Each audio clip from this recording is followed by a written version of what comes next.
आंकड़ों के जरिए समझा देते हैं। देखिए, उत्तर प्रदेश की 80 सीटें जिसमें योगी आदित्यनाथ लगातार जुटे हुए हैं, झारखंड की 14 सीटें अगर उसमें जोड़ लें और पश्चिम बंगाल की 42 सीटों को भी ऐड करें और बिहार जिस पर अब प्रधानमंत्री पहुंचने वाले हैं, जहां अब डबल इंजन की सरकार है, तो ये पूरा आंकड़ा अगर जोड़ें तो 176 सीटें ये ऑल इन टोटल बनती हैं। और इस पर अब विशेष फोकस है क्योंकि जो टारगेट अचीव करना है 370 का या ये कहें कि 400 का, तो उसके लिए ये 176 सीटें बहुत इंपॉर्टेंट है। कैसे इंपॉर्टेंट है ये भी हम आगे आपको बताने वाले हैं। और चलिए आपको जरा तस्वीर दिखा देते हैं। तस्वीर हम दिखाते हैं उत्तर प्रदेश की। जब हमने आपको बताया कि योगी आदित्यनाथ दिल्ली की बैठक के बाद निकले तो कहां पहुंचे, जरा तस्वीर देखिए। ये आप तस्वीर देख रहे हैं, रोम रोम में राम नाम की एक किताब है जो राज्यपाल आनंदीबेन पटेल को गिफ्ट की गई है उत्तर प्रदेश के मुख्यमंत्री की तरफ से। और कहा जा रहा है कि इसी मुलाकात में यह तय हो गया है कि मंत्रिमंडल विस्तार कैसे होना है। कहा जा रहा है कि 10 मार्च तक संभव है कि 5 विधायकों को योगी के मंत्रिमंडल में जगह मिल सकती है। और चलिए अब आपको बताते हैं कि अगर विस्तार होगा तो कैसे बेड़ा पार हो जाएगा, क्योंकि कई चीजें हैं जिसको साधना है इस विस्तार के जरिए। आपके सामने चलिए जल्दी से वो जानकारी रख देते हैं आपके सामने। आप समझिए, ये जो विस्तार हो रहा है, ये जो चेहरे आप देख रहे हैं, ये महत्वपूर्ण भूमिका इस बार निभाने वाले हैं क्योंकि उत्तर प्रदेश में सियासी हलचल अब बहुत तेजी से होती दिखाई दे रही है। लोकसभा चुनावों से पहले कैबिनेट विस्तार के जरिए जो समीकरण है, जो वोट बैंक के समीकरण है, उन्हें साधने की तैयारी है क्योंकि बैठक में चर्चा हुई होगी और उसके बाद योगी आदित्यनाथ का सीधे पहुंचना। और कहा जा रहा है कि रविवार को योगी कैबिनेट का विस्तार हो सकता है, यह संभव है। कहा जा रहा है सहयोगी जो दल हैं उनको मंत्रिमंडल में जगह मिल सकती है। सुबह सपा के ओपी राजभर जो आप देख रहे हैं यहां बैठे हुए हैं, बहुत दिनों से सोच रहे हैं कि उनको यहां पर कहीं उम्मीदवारी मिल पाए, उस तरह की जिम्मेदारी मिल पाए, तो वो जिम्मेदारी लगता है समय आ गया मिलने की ओपी राजभर को, क्योंकि पूर्वांचल में ओपी राजभर की पिछड़ों में अच्छी पकड़ है। ऐसे में उन्हें मंत्री बनाया जा सकता है। आरएलडी की बात कर ले, जयंत चौधरी अभी ऐड हुए हैं एनडीए में, तो उनकी भी लोगों को जगह दी जा सकती है क्योंकि पश्चिमी यूपी में जाट प्लस मुस्लिम फैक्टर दोनों की साधने की कोशिश यहां पर भारतीय जनता पार्टी योगी आदित्यनाथ की तरफ से दिखाई जा रही है। मंत्री पद के लिए दारा सिंह चौहान को आप देख रहे हैं, पहले भी कैबिनेट में रह चुके हैं और कहा जा रहा है कि इस बार फिर उनको जगह मिल सकती है। और योगी मंत्रिमंडल में कुल 5 चेहरों को, जो हमें सूत्रों के हवाले से जानकारी मिल रही है, उन्हें जगह मिल सकती है। ये सब कुछ सेट कर लिया गया है, प्लान तैयार कर लिया गया है क्योंकि निर्देश मिले हैं और चुनावों से पहले ये तय करना जरूरी भी माना जा रहा है। और बीच बड़ी खबर मिल रही, जहां आपको बताएं यूपी में जल्द योगी मंत्रिमंडल का विस्तार होने वाला है। एनडीए के सहयोगियों को मंत्री पद मिलने की बात कही जा रही है। आरएलडी से राजपाल बाल्यान और प्रदीप चौधरी मंत्री बनाए जा सकते हैं। सुहेलदेव पार्टी के ओम प्रकाश राजभर भी मंत्री बनाए जा सकते हैं। जैसा कि हम आपको जानकारी दे रहे थे, दारा सिंह चौहान को भी पद मिल सकता है। सिद्धार्थनाथ सिंह और आकाश सक्सेना का भी यहाँ पर नाम सामने आ रहा है। हमारे साथ हमारे सहयोगी राघवेंद्र जुड़ रहे हैं सीधे लखनऊ से, उनका रुख कर लेते हैं। राघवेंद्र, इन चेहरों को लेकर चर्चा बहुत तेज है, वहां ग्राउंड पर आप क्या देख पा रहे हैं?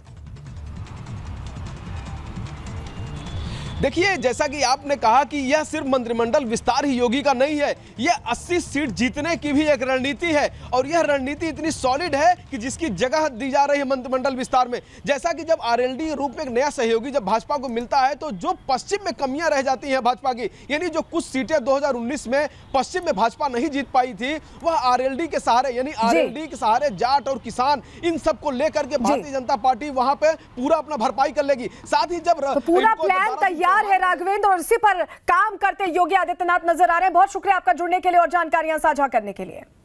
तो सबसे पहले 176 को साधने के लिए कहां पहुंचे प्रधानमंत्री, तस्वीरें हम आपको दिखा रहे हैं। बाबूलाल मरांडी को आप देख रहे हैं जो प्रदेश अध्यक्ष शॉल उड़ाकर स्वागत कर रहे हैं। अर्जुन मुंडा समेत तमाम जो बड़े चेहरे थे झारखंड के, वो यहां पर नजर आए मंच पर प्रधानमंत्री के साथ। और सबसे बड़ी बात है कि यहां पहुंचना अपने आप में बहुत अहम हो जाता है। क्यों अहम हो जाता है, चलिए आपको बताते हैं कि कैसे 14 सीटों के जो समीकरण है उसको साधने की तैयारी हो रही है, उसका किस तरह से इफेक्ट विधानसभा चुनावों पर भी होगा। चलिए जानकारी आपके सामने जल्दी से रख ले रहे हैं क्योंकि समझिए, झारखंड को प्रधानमंत्री की तरफ से सीधी गारंटी दी गई है। प्रधानमंत्री पहुंचे तो गारंटी देते हुए पहुंचे हैं। पीएम मोदी ने भ्रष्टाचार खत्म करने की गारंटी दी है। आपको पता है कि झारखंड में हेमंत सोरेन अभी भ्रष्टाचार के आरोपों के बाद ही उन्हें इस्तीफा देना पड़ा और चंपई सोरेन, यहां आप देख रहे हैं हेमंत सोरेन और चंपई सोरेन को, चंपई सोरेन पिक्चर में आ गए। तो इस और इशारा था प्रधानमंत्री का। 14 सीटें जो हैं उस पर सीधी भारतीय जनता पार्टी की नजर है इस बार। धनबाद से लेकर दुमका, जामताड़ा, गोड्डा और देवघर को उन्होंने साधने की कोशिश की है क्योंकि धनबाद पहुंचना अपने आप में उस पूरी बेल्ट को कहीं ना ना कहीं इफेक्ट करेगा।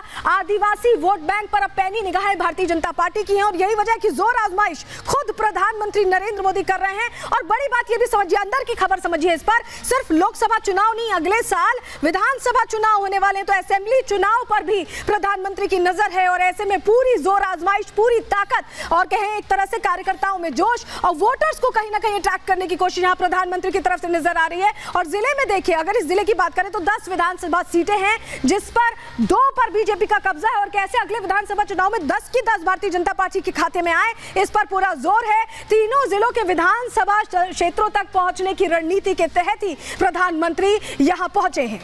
प्रधानमंत्री पहुंचे बंगाल में पहुंचने का उनके मायने बड़े हैं, क्योंकि अभी बहुत तनातनी बनी हुई है भारतीय जनता पार्टी और टीएमसी के बीच संदेश खाली को लेकर। ये तस्वीर देखिए, प्रधानमंत्री यहां पहुंचे और कई करोड़ की योजनाएं, 7,000 करोड़ से ज्यादा की विभिन्न परियोजनाओं का उन्होंने लोकार्पण किया, शिलान्यास किया। यहां भी तोहफे उनकी तरफ से दिए गए हैं, लेकिन इंडिया गठबंधन के नेताओं पर उन्होंने इसी मंच से निशाना भी साधा। उन्होंने कहा कि आंख, कान, नाक, मुंह गांधी जी के 3 बंदरों की तरह बंद करने का आरोप प्रधानमंत्री ने यहां पर लगाया। लेकिन बंगाल का दौरा ये क्यों अहम है और किस तरह से बंगाल में समीकरण सध रहे हैं यहां पहुंचने से प्रधानमंत्री के, चलिए आपको बता देते हैं। पिछले समीकरणों से अगर हम तुलना करें, मोदी ने संदेश खाली के मुद्दे पर टीएमसी को घेरा। मैंने आपको बताया कि क्या बयान उनकी तरफ से दिया गया। 2019 में पश्चिम बंगाल में बीजेपी ने 18 सीटें जीती थी, लेकिन इस बार लक्ष्य बड़ा है। 2014 में महज 2 सीटें ही जीत पाई थी बीजेपी, तो 2019 में बढ़त तो मिली, लेकिन 2021 विधानसभा चुनावों का अगर हम जिक्र करें तो बीजेपी ने 77 सीटें उस वक्त जीती थी।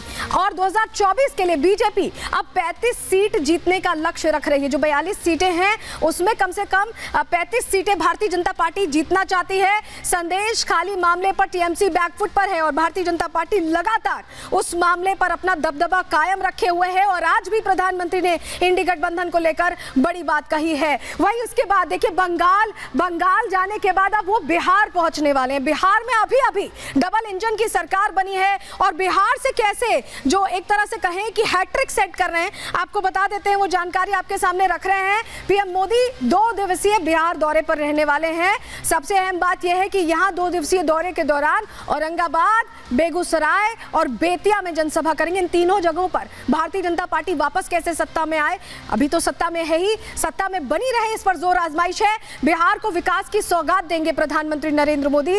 औरंगाबाद को देखिए, सवर्णों का गढ़ माना जाता है और सवर्ण वोट बैंक सीधे भारतीय जनता पार्टी के साथ रहते हैं। ऐसे में औरंगाबाद में जीत की हैट्रिक लगाने की तैयारी है। इसके अलावा अगर हम आपको बताएं, बेगूसराय और बेतिया जो पहुंच रहे हैं, बेगूसराय में गिरिराज सिंह ने झंडा गाड़ा था, उससे पहले कोई और यहां पर सत्ता में था। कहा जाता है कि इंडी का ये पूरा एरिया है, पहले हुआ करता था कम से कम, क्योंकि पहले अलग अलग चुनाव लड़ते थे, अब साथ में चुनाव लड़ रहे हैं तो कहीं इसका फायदा ना मिले। ऐसे में बीजेपी चाहती है कि हैट्रिक बने और तीसरी बार बीजेपी बेगूसराय से भी इसीलिए उम्मीद कर रही है।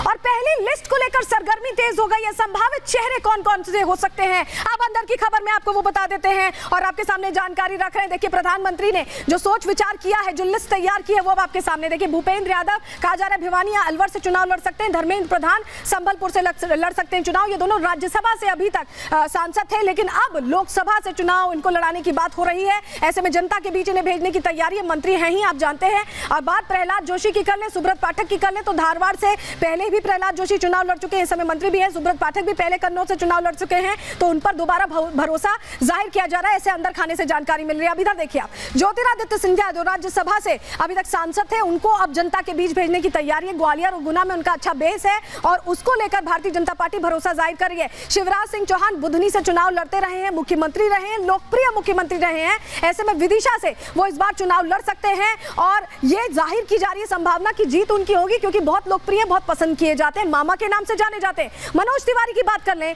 तो उत्तर पूर्वी दिल्ली पे पिछली बार भी चुनाव लड़े थे और इस बार भी उन्हें उसी सीट पर भरोसा जाहिर करके जिम्मेदारी दी जा रही है। लेकिन बांसुरी स्वराज की नई एंट्री है, नई दिल्ली से उन्हें इस बार चुनावी मैदान में उतारा जा सकता है। सुषमा स्वराज की बेटी हैं और उन पर भरोसा इस बार भारतीय जनता पार्टी जाहिर कर सकती है।